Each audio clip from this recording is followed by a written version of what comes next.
જય શ્રી કૃષ્ણ પ્રિય દર્શક મિત્રો, મારી આ યુટ્યુબ ચેનલ શ્રી હરિભક્તિ રસમાં તમારા બધાનું હાર્દિક સ્વાગત છે। આજના વિડીયોમાં આપણે પૌષ પૂર્ણિમાના દિવસે કયા ઉપાય કરવાથી શું ફળ મળે છે તેના વિશે શ્રવણ કરીશું। આના આગળના વિડીયોમાં પૌષ પૂર્ણિમાનું મહત્ત્વ, મુહૂર્ત અને પૂજા વિધિ વિશે શ્રવણ કર્યું છે। જો એ વિડીયો તમે ન જોયો હોય તો આ વિડીયોના અંતમાં હું એ વિડીયો આપી દઈશ, તો તેના પર ક્લિક કરી અને તમે એ વિડીયો પણ જોઈ શકો છો। દર મહિનાની પૂર્ણિમા તિથિને સૌથી શુભ માનવામાં આવે છે। એક વર્ષમાં 12 પૂર્ણિમાની તિથિઓ હોય છે। દરેક પૂર્ણિમાનું પોતાનું અલગ મહત્ત્વ હોય છે, પરંતુ પૌષ પૂર્ણિમા ખાસ છે। આજના દિવસે પૌષ પૂર્ણિમાનો દિવસ ખાસ છે જ સાથે જ આજના દિવસે મા આદ્યાશક્તિ અંબા માતાનો પ્રાગટ્ય દિવસ છે અને આ જ દિવસે શાકંભરી માતાના વ્રતનું સમાપન પણ છે। તેથી આજનો દિવસ ખૂબ જ ઉત્તમ છે। એવું માનવામાં આવે છે કે આજના દિવસે દેવાથી એટલે કે કરજથી પીડિત વ્યક્તિ જો ખાસ ઉપાયો કરે તો તે સમસ્યાઓમાંથી મુક્તિ મેળવી શકે છે અને ઘણા ઉપાય એવા છે જેનાથી વ્યક્તિને રાહત મળે છે। પૌષ પૂર્ણિમાના દિવસે જગતના પાલનહાર ભગવાન શ્રી વિષ્ણુ અને જગતના રક્ષક માતા લક્ષ્મીની પૂજા કરવામાં આવે છે। તેમની પૂજા કરવાથી તેમની અપાર કૃપા આપણા પર રહે છે। તદુપરાંત આ દિવસે ઘણા ઉપાયો કરવાથી આપણને અનેક પીડાઓમાંથી મુક્તિ થાય છે અને ઘણી સમસ્યાઓમાંથી મુક્તિ મળે છે। પૂર્ણિમાના દિવસે તુલસી માતાની ખાસ પૂજા કરવી જોઈએ। હિન્દુ ધર્મમાં તુલસી માતાના છોડને ખૂબ જ શુભ અને પવિત્ર માનવામાં આવે છે। તુલસી માતાના છોડમાં દેવી લક્ષ્મીનો વાસ છે। પૌષ પૂર્ણિમાના દિવસે તુલસી માતાના છોડ પાસે ઘીનો દીવો પ્રગટાવવો, તુલસી માતાને જળ અર્પણ કરવું, તેમને કંકુ, અક્ષત, અબીલ, ગુલાલ, સિંદૂર અર્પણ કરવા અને ફળો તથા મીઠાઈઓ અર્પણ કરવા। તુલસી માતાને લાલ ચુનરી અર્પણ કરવી। તુલસી માતાની આસપાસ 108 વાર પીળો દોરો વીંટાળીને તેમની પ્રદક્ષિણા કરવી। ત્યારબાદ તેમની આરતી કરવી અને થાળ ગાવો। તેનાથી માતા લક્ષ્મી ખૂબ જ પ્રસન્ન થાય છે।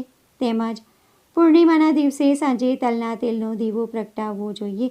જો આપણે આવું કરીએ તો મા લક્ષ્મી માતા ખૂબ જ પ્રસન્ન થાય છે અને આપણા ઘરમાં ક્યારેય ગરીબી રહેતી નથી, આર્થિક પ્રગતિ થાય છે, પૈસાની કોઈ કમી રહેતી નથી, અટકેલા કામ જલ્દીથી પૂર્ણ થાય છે।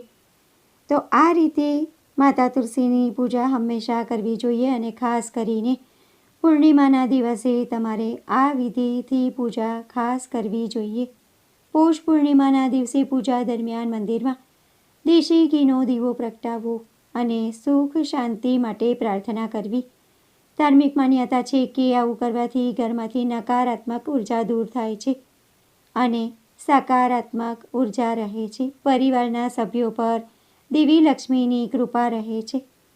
ધાર્મિક માન્યતાઓ અનુસાર પીપળાના ઝાડમાં બ્રહ્મા, વિષ્ણુ અને મહેશનો નિવાસ હોય છે અને પિતૃઓ પણ વાસ કરે છે। આવી સ્થિતિમાં પૌષ પૂર્ણિમાના દિવસે પીપળાના ઝાડ નીચે દીવો પ્રગટાવવો, જળ અર્પણ કરવું, અબીલ, ગુલાલ, કંકુથી પૂજન કરવું, અક્ષત અર્પણ કરવા, ત્યારબાદ લાલ દોરો બાંધી 7 વાર પ્રદક્ષિણા કરવી। આવું કરવાથી ત્રિદેવોના તો આશીર્વાદ મળે જ છે, સાથે પૂર્વજો પણ ખૂબ જ ખુશ થાય છે। આ ઉપરાંત પૌષ પૂર્ણિમાના દિવસે ઘરના મુખ્ય પ્રવેશ દ્વાર પર શુદ્ધ ઘીનો દીવો પ્રગટાવવો જોઈએ। ઘરના મુખ્ય પ્રવેશ દ્વાર પર શુદ્ધ ઘીનો દીવો પ્રગટાવવાથી ઘરમાં નકારાત્મક ઉર્જા પ્રવેશતી નથી અને બધા પ્રકારની સમસ્યાઓ દૂર થઈ જાય છે।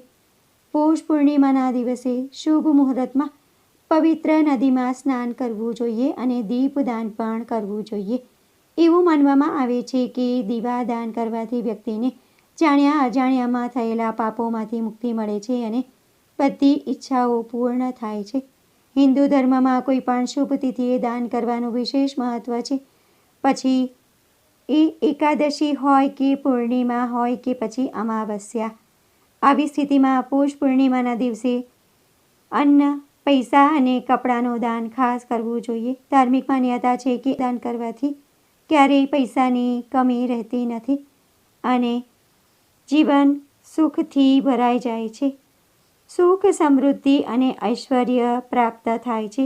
ઘરમાં માતા લક્ષ્મીનો હંમેશા નિવાસ રહે છે. માતા લક્ષ્મી આપણા પર ખૂબ જ પ્રસન્ન થાય છે. તેમની અપાર કૃપા આપણને પ્રાપ્ત થાય છે.